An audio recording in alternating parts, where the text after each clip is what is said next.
అభివృద్ధి పేరుతో తమ సహజ హక్కులని లాక్కుంటే సహించేది లేదని అడవి బిడ్డలు ఆందోళన చేపట్టారు.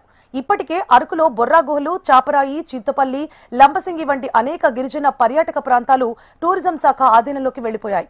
దానివల్ల వారు నియమించుకున్న వారికి ఉపాధి దొరుకుతోంది. అక్కడే ఉన్న గిరిజనులు లేబర్గా మిగిలిపోతున్నారని ఆవేదన వ్యక్తం చేశారు. అభివృద్ధి అవసరమే, కానీ తమ గిరిజన ప్రాంతాలలో తమకు స్వేచ్ఛా వాతావరణం కావాలి అంటున్నారు.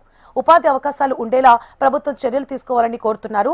ఉప ముఖ్యమంత్రి పవన్ కళ్యాణ్ తమ ప్రాంతాల్లో పర్యటించిన సందర్భాల్లో సమస్యలు తెలియజేశామన్నారు. తమకు న్యాయం చేయాలని డిమాండ్ చేశారు గిరిజనులు.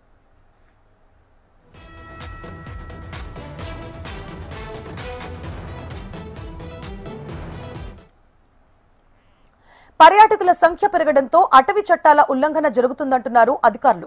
మరోవైపు పర్యావరణ పరంగా కాలుష్యం పెరుగుతోంది కాబట్టి గిరిజనులు తమకి సహకరించాలని కోరుతున్నారు. వారి ఉపాధికి ఏ మాత్రం ఇబ్బంది లేకుండా కేవలం పర్యావరణ పరిరక్షణ మాత్రమే నిబంధనలు అమలు చేస్తామని చెబుతున్నారు. అయితే వీటన్నింటిపై గిరిజనులకు అవగాహన కల్పించాల్సిన అవసరం ఉంది. అప్పుడు మాత్రమే మాడ్గఢ్ ప్రాంతంలో ప్రశాంతత నెలకొల్పగలుగుతారు. ఆ దిశగా చర్యలు చేపట్టాల్సిన అవసరం కూడా ఉంది.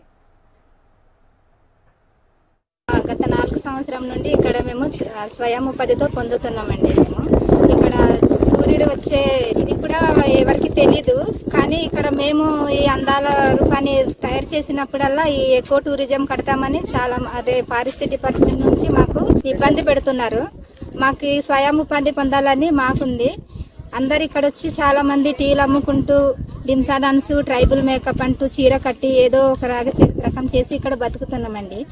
మాకు ఎకో టూరిజం కడతామని మమ్మల్ని బెదిరించి ఇక్కడ నుంచి తరిమి కొడుతున్నారు. ఇక్కడ ఎకో టూరిజం వద్దు, మాకు స్వయం ఉపాధి పొందాలని మా ఆశ అండి. ఇక్కడ ఎవరు వచ్చినా బెదిరించినా ఇక్కడ బెదిరేది లేదు. ఎవరు వచ్చినా తరిమి కొడతాము. మాకు స్వయం ఉపాధి పొందాలని మేము ఇక్కడ కోరుకుంటున్నామండి. ఈ మాడగడ గ్రామస్తులు ఇక్కడ నమ్మి ఈ పాయింట్ వచ్చినప్పటి నుంచి అందరూ గడప గడప నుండి వచ్చి ఇక్కడ వాళ్ళు చాలా మంది ఇక్కడ స్వయం ఉపాధి పొందు ఇక్కడ వచ్చిన ఒక కొంతతో పిల్లలైనా ఇంటి సమస్యలకైనా చాలా మేము ఇది బతుకుంటామండి. మాకు ఏది లేదు. ఇక్కడ చదువుకొని కూడా ఇక్కడ చాలా మంది పిల్లలు వచ్చి ఇక్కడ స్వయం ఉపాధి పొందుతున్నారండి. ఒక నాలుగు గ్రామస్తుల నుండి ఇక్కడ మనం స్వయం ఉపాధి అనేది పొందుతున్నాం సార్. అయితే రోజు మనం ఇక్కడ పొందుతున్నది చూసి మన డిపార్ట్మెంట్ వారిలు, మన ఫారెస్ట్ వారిలు వచ్చి ఎకో టూరిజం అనే ప్రతిపాదన తెచ్చుకోవడం జరిగింది. అయితే దాని వలన ఆ ప్రతిపాదన మాకు డెవలప్ అనేది చేయండి సార్, మేము కాదనట్లేదు. కానీ స్వయం ఉపాధి అనేది మనకి ఇక్కడ వచ్చి వస్తూ చేస్తున్నటువంటి ప్రతి ఒక్కరికి స్వయం ఉపాధి కావాలి సార్. దానితోడు మేము ఇక్కడ శాశ్వతంగా చేసుకోవాలని మనం అందరూ అనుకుంటున్నాం సార్. అంతేగాని ఇక్కడ నుంచి మనమని వెళ్ళిపోమని చెప్పడం అది కరెక్ట్ కాదు. అందుకని మేము దీని యొక్క ఎకో టూరిజం మేము కాదంటున్నాము. మనం